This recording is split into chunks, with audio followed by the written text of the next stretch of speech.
안녕하세요. 오남고 2학년 친구들 만나서 반갑습니다. 네, 오늘은 교과서 앞부터 한번 진도를 나가 볼게요. 그래서 교과서 10페이지 경제생활과 합리적 선택 단원부터 나가 볼 건데요. 네, 오늘의 주제는 무엇이냐? 바로 이겁니다.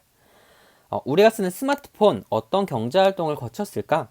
네, 요거에 대한 답을 알아보는 한번 시간이 되어 볼게요. 그래서 우리가 스마트폰이라든지 물건들을 많이 사용을 할 텐데 그게 과연 어떠한 과정, 어떤 경제 활동을 거쳤을지 궁금하지 않나요? 요거에 대한 답을 찾아보는 시간이 될 거예요. 교과서 11페이지부터 한번 같이 읽어보면서 넘어가 볼게요. 우리가 지난 시간에 오리엔테이션 때 경제란 무엇인가 다 배웠을 텐데 경제 생활이라고 하면은 모든 사람의 삶 속에서 이렇게 떨어뜨려 놓을 수 없는 그런 생활입니다. 떨어뜨려 놓을 수 없는 게 바로 경제고 모든 이런 생활을 다 경제 생활이라고 부를 수 있는데요. 그 중에서 그 생활 속에서 활동하는 걸 경제 활동이라고 부르겠죠. 그래서 재화와 서비스를 생산, 분배, 소비하는 모든 활동을 경제 활동이라고 할 수 있는데 오늘은 과연 이 재화와 서비스란 뭔지 생산, 분배, 소비라는 활동은 무엇인지 이것을 누가 하는 것인지까지 한번 배워보도록 하겠습니다. 그리고 우리가 스마트폰을 쓰기 위해서 어떤 활동을 거쳤는지 한번 살펴보도록 할게요. 일단 요 위에 있는 재화와 서비스에 대해서부터 보겠습니다.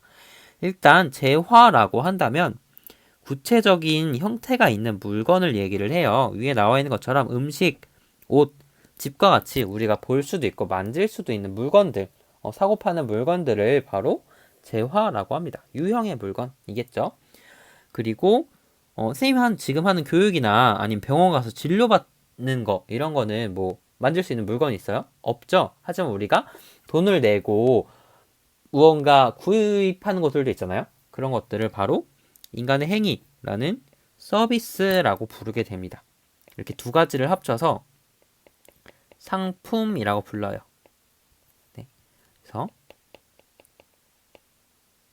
재화와 서비스를 합쳐서 상품이라고 부릅니다. 그리고 서비스는 옛날엔 다른 말로 용역이라고 부르기도 했어요. 이렇게 간단하게 재화와 서비스의 의미부터 살펴봤고요. 이런 재화와 서비스 상품들을 생산, 분배, 소비하는 건 과연 어떤 것일지 한번 같이 배워보도록 하겠습니다. 이 밑에 교과서 나와 있는 건 이렇게 다양하게 뭐 정부에서 시행하는 정책이라든지 우리 삶 속에서 경제 이론이 적용돼서 시행되고 있는 것들이 참 많다라는 걸 알 수 있어요. 한번 읽어보면 좋을 것 같습니다. 12페이지로 넘어가서 이제 바로 경제 활동은 어떤 유형들이 있는지 살펴보겠습니다. 네, 경제 활동의 유형 그 첫 번째는 바로 생산입니다. 네, 생산이라는 경제 활동이 있는데요. 여러분이 알고 있는 생산이란 단어의 뜻과 일치합니다. 어떤 거냐면 생활에 필요한 재화나 서비스를 새롭게 만드는 것을 얘기를 해요. 근데 거기다가 그 가치를 증가시키는 행위까지 포함한 것을 바로 생산이라고 말을 합니다. 네. 물건이나 서비스를 만드는 걸 생산이라고 하는데요. 그 가치를 증가시키는 행위까지 포함이 돼요. 요거를 다른 말로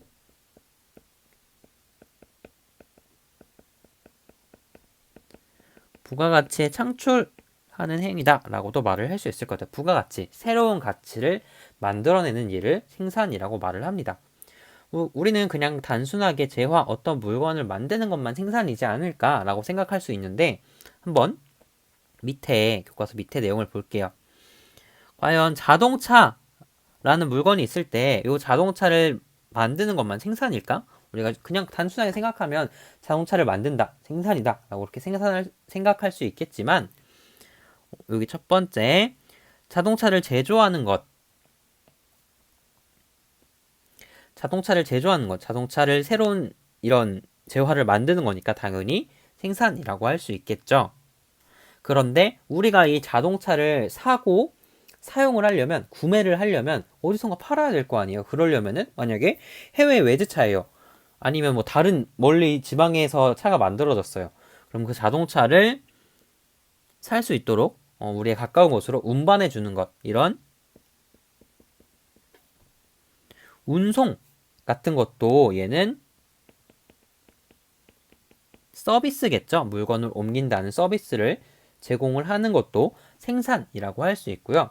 그리고 이런 자동차를 팔기 위해서 홍보하는 것도 생산에 포함이 되고요. 우리가 어떤 자동차가 있는지 설명 듣고 막 이렇게 홍보하는 사람이 하는 것도 하나의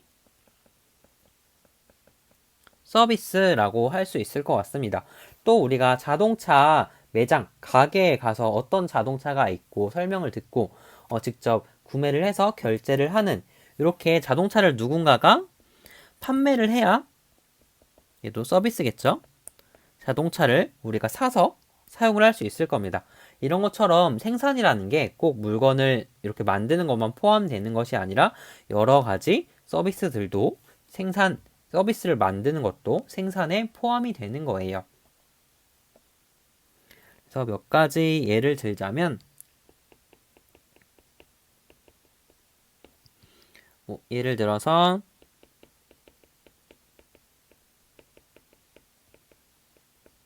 가전제품을 만드는 거, 아까 자동차 만드는 것처럼 재화를 만드는 것도 생산이고요. 또 운송, 택배 서비스, 너무 우리가 돈을 지불하고 사용하고 있는 서비스죠. 운송이라든지 아니면 물건을 저장해 주는 것, 이것도 서비스라고 할 수 있고, 판매하는 것과 같은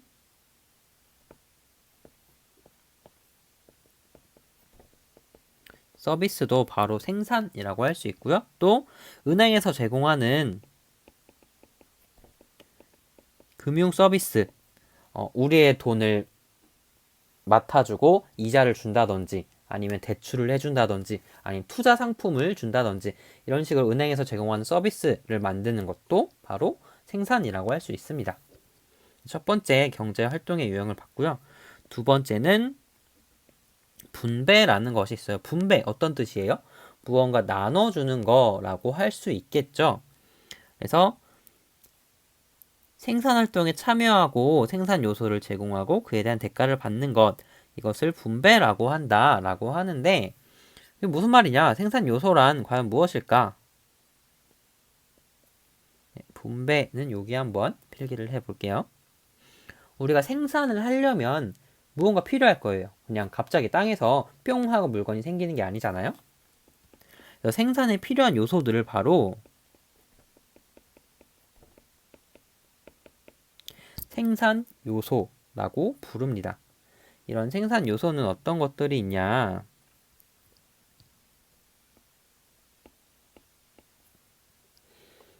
노동이란 게 일단 있습니다. 우리가 일을 하면 물건을 만들 수 있겠죠? 또 물건을 만들려면 자본이라는 것이 필요하고요. 그리고 뭐 공장 같은 게 있으려면 토지, 땅도 있어야 될 거 아니에요? 이런 것들이 필요합니다. 그래서 이러한 생산 요소들을 얘네가 이제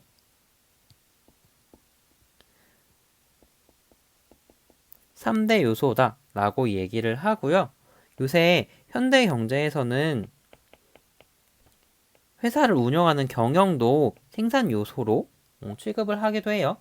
그리고 자본은 우리가 그냥 돈이라고 생각할 수 있겠지만 위에 살펴보면은 자본이라는 것은 뭐 건물, 뭐 공장이라든지 설비, 뭐 기계, 여기 기계가 또 나와 있네요. 뭐 자본재, 이런 뭔가 공장이라든지 꼭 돈이라는 자금이 아니어도 공장 같은 시설들, 이런 것들도 자본에 포함이 됩니다. 네. 우리가 뭐 어떤 물건을 생산을 하려면 이런 요소들이 있어야 할 거예요. 네, 이런 걸 제공을 하고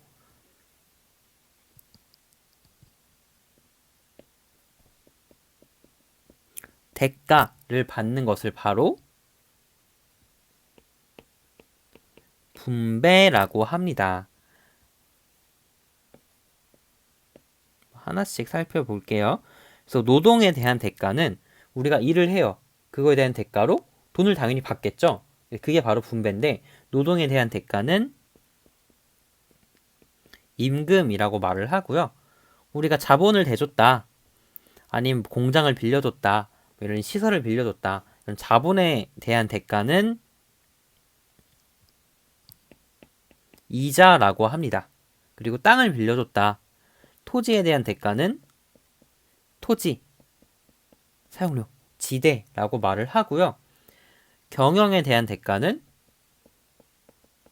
이윤이라고 말을 합니다. 네, 전통적으로는 위에 요 세 가지만 3대 요소로 생산 요소를 보고 이렇게만 말을 할 때도 있고 경영을 포함시킬 때도 있어요. 이런 식으로 어떠한 재화나 서비스를 생산을 했다면 그 생산에 필요한 활동들이 있었을 거예요. 그럼 생산 활동을 참여한 사람들한테 대가를 나눠주는 것을 분배라고 말을 합니다. 네, 그리고 세 번째는 소비라는 것이 있는데요. 소비 여러분 뭔지 아시죠? 재화나 서비스를 구매하여 사용하는 것 이런 거를 바로 소비라고 합니다. 그냥 우리가 가지고 있는 돈으로 물건을 사서 쓰는 걸 소비라고 말을 하는 거예요.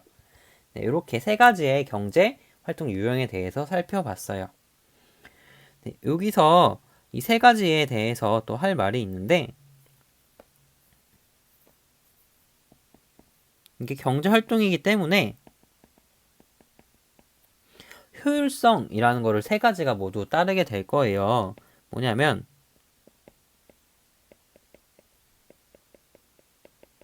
주어진 자원으로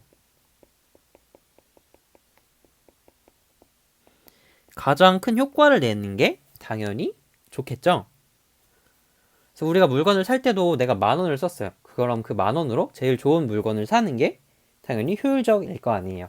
그래서 이 세 가지 모두에서 물건을 만들 때도 적은 비용으로 많은 물건을 만들 수 있는, 좋은 물건을 만들 수 있는 효율성을 추구하고요.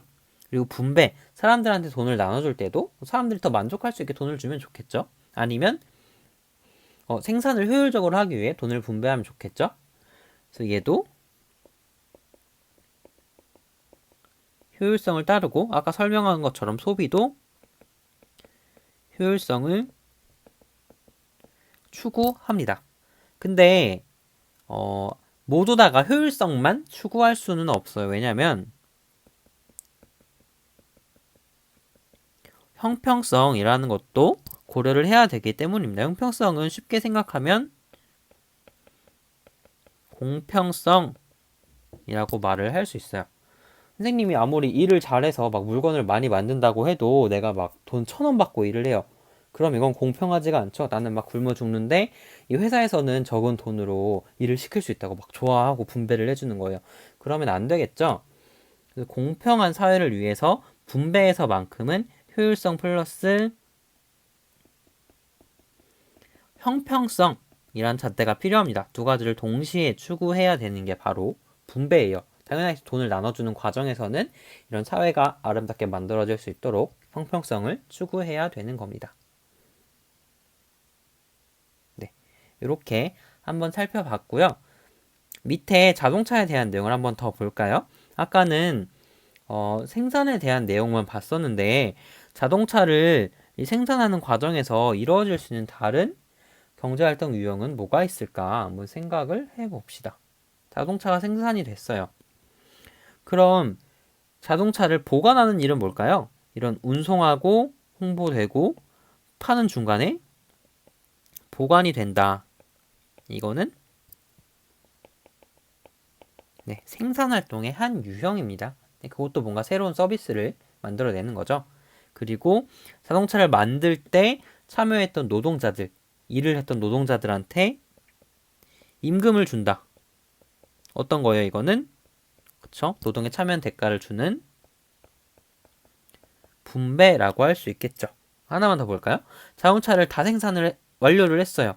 그럼 그 누군가 구매를 한다라고 하면 뭐예요? 물건을 사니까 요거는 소비라고 말을 할 수 있습니다. 이런 경제활동 유형이 이렇게 있는 거예요. 이렇게 경제활동 유형까지 살펴봤고요. 13조까지만 더 하고 끝내볼게요. 이런 경제활동을 하는 주체가 있어요. 경제활동에 참여하는 개인 또는 집단을 경제 주체라고 말을 합니다. 첫 번째는 가게라는 곳이 있어요. 주로 소비를 하는, 상품을 소비를 하는 소비의 주체라고 할 수 있습니다. 그래서 어떤 사람들을 말을 하냐면 가게, 그냥 우리 같은 일반적인 사람들을 말을 해요. 물건을 사서 구매해서 사용하는 우리 같은 일반적인 사람들이고요. 뭐 가게라고 하면은 여러분 가계부 부모님들이 쓰는 거 혹시 본 적 있나요? 그냥 돈을 쓰는 집단적 기준을 얘기를 해요. 우리가 보통 가정을 기준으로 돈을 벌고 쓰잖아요. 어머니, 아버지, 부모님들이 돈을 벌어서 우리가 다 같이 쓰는 거잖아요. 그래서 그런 그 단위를 가계라고 부릅니다. 보통 가정이겠죠. 그러니까 돈을 쓰는 일반적인 단위를 가계라고 말을 하고요. 두 번째는 기업이라는 곳이 있어요. 네, 말 그대로 기업, 여러분 회사, 기업 뭔지 알죠?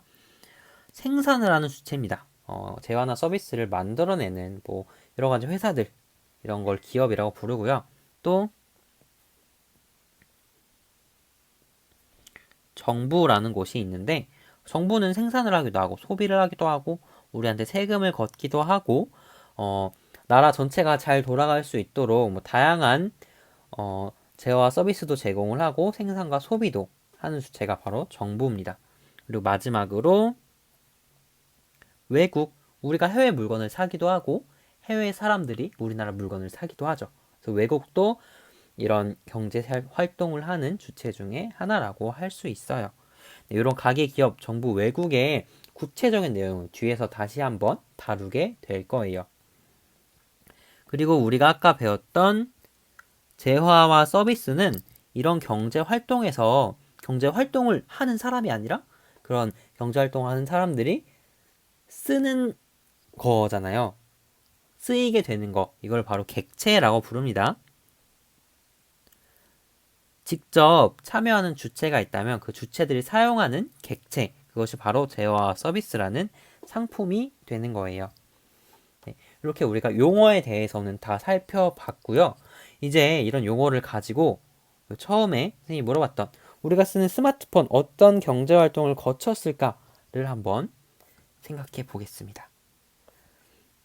그래서 선생님이 필기를 할까 했는데 필기 내용이 좀 많아서 할 곳이 없었는데 교과서에 이렇게 나와 있어요.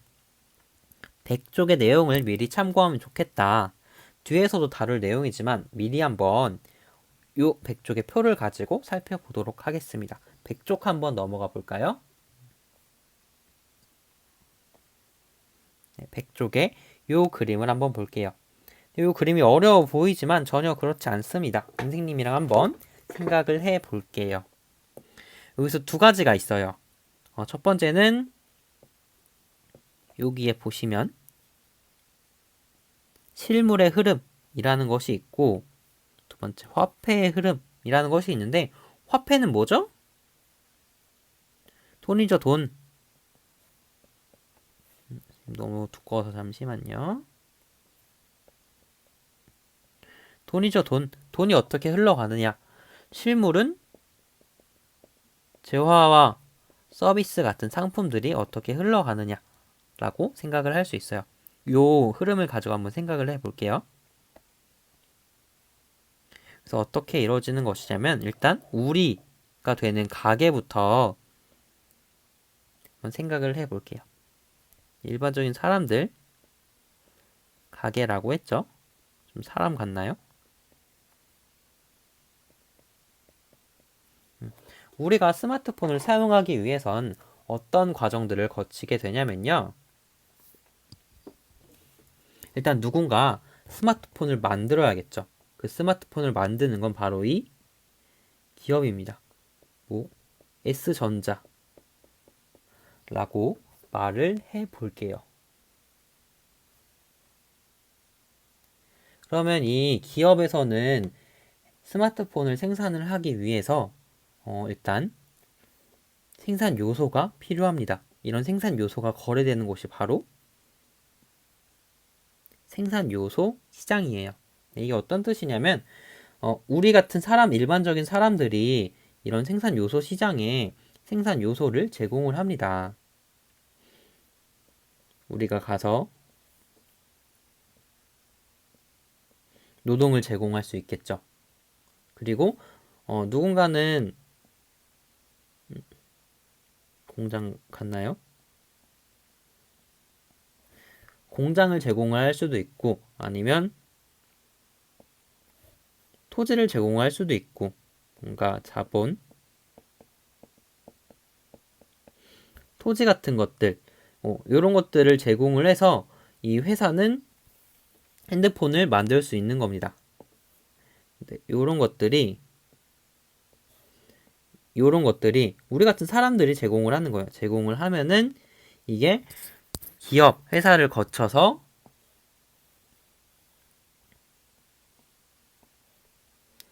스마트폰이라는 상품으로 이제 생길 수가 있는 거예요. 그랬을 때 우리 노동 같은 거를 제공을 하면 어떻게 해야 되는 거죠? 바로 임금과 같은 대가, 분배를 받게 되겠죠. 그래서 다시 생각을 해보면 생산 요소도 실물 중에 하나라고 할 수 있어요. 우리가 노동과 같은 걸 제공을 해서 핸드폰을 만듭니다. 만들어서 그게 시장에 나가게 돼요. 그럼 우리는 노동이라는 일을 했으니까 기업으로부터 돈을 받게 되겠죠. 네, 이런 과정을 거치는 것이 바로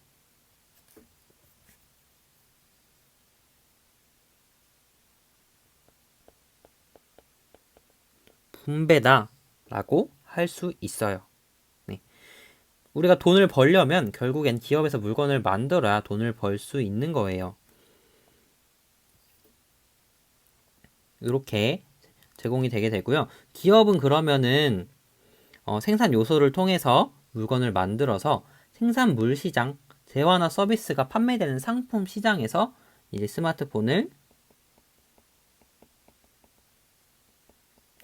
판매하게 되겠죠.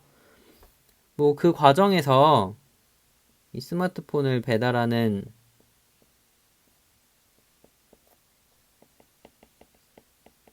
택배가 있을 수도 있고요. 네, 이런 식으로 어떤 사람이 판매 행위를 할 수도 있고요. 다 생산 요소 시장에서 생산 요소를 통해서 생산이 되게 될 겁니다. 그럼 우리는 이렇게 시장에 나온 이런 스마트폰을 구매하게 됩니다. 구매하면 우리는 어떻게 해야 되죠? 물건을 사면 돈을 내야 되죠. 이제 스마트폰 한 100만 원 하나요? 비싸죠. 물건을 핸드폰을 사고 돈을 지불을 하면은 그 돈은 기업한테 가게 됩니다. 그럼 그 기업은 다시 그 돈을 가지고 만든 사람들한테 소득, 임금을 주게 되겠죠. 네. 이런 식으로 우리 경제는 기본적으로 이루어지게 돼 있어요. 그 중간에서 요 정부라는 국가의 정부는 그 잘 이루어질 수 있도록 하는 역할을 하는데요.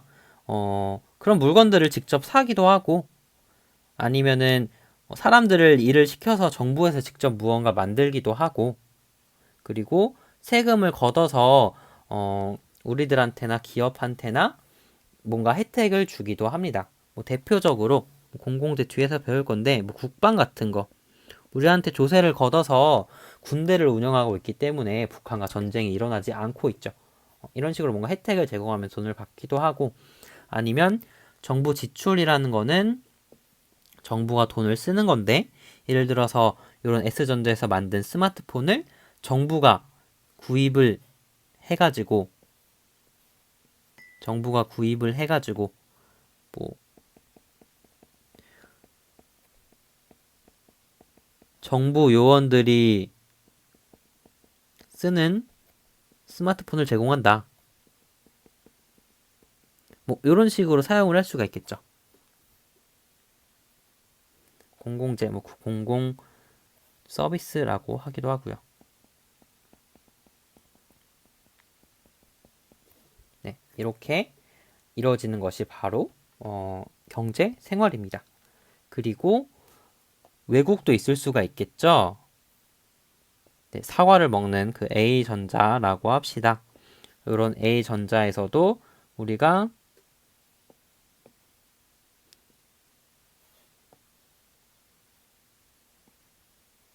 A전자 말고 외국, 미국이라고 생각해 볼까요?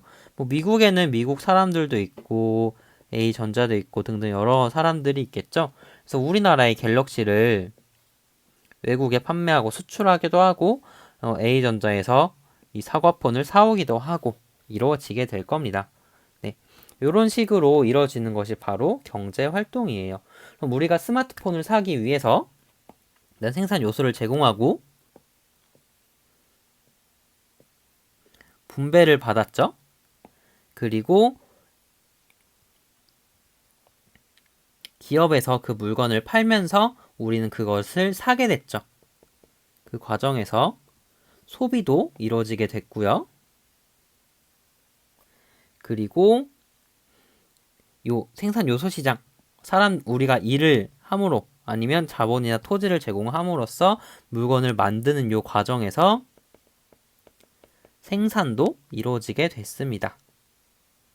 그래서 우리가 앞에 용어를 배웠던 제어와 서비스가 이런 식으로 분배, 생산, 소비 과정을 거쳐서 우리가 스마트폰을 사용할 수 있게 된 거예요. 네, 이렇게 오늘 한번 살펴봤고요. 네, 한 가지만 더 마지막으로 살펴볼게요. 이런 경제 주체들이 가계, 기업이 있었죠. 이 두 가지의 경제만, 두 가지의 교류만, 활동만 살펴보는 것을 민간 경제라고 부르고요. 여기에 정부가 개입해서 경제 상황을 만드는 것을 국내 경제 또는 국민 경제라고 부릅니다. 그리고 또 외국, 해외까지 같이 개입돼서 무역도 하면서 이루어지는 경제 상황을 살펴보는 것을 바로 국제 경제라고 부르게 돼요. 그래서 우리는 요 1단원에서는 가계, 기업, 정부의 각각의 이런 더 자세한 내용들을 배우게 될 거고요. 아마 2학기가 돼서 외국까지 포함해서 이런 국민경제, 국내 경제 내용에 대해서 배우게 될 거예요. 네, 오늘은 여기까지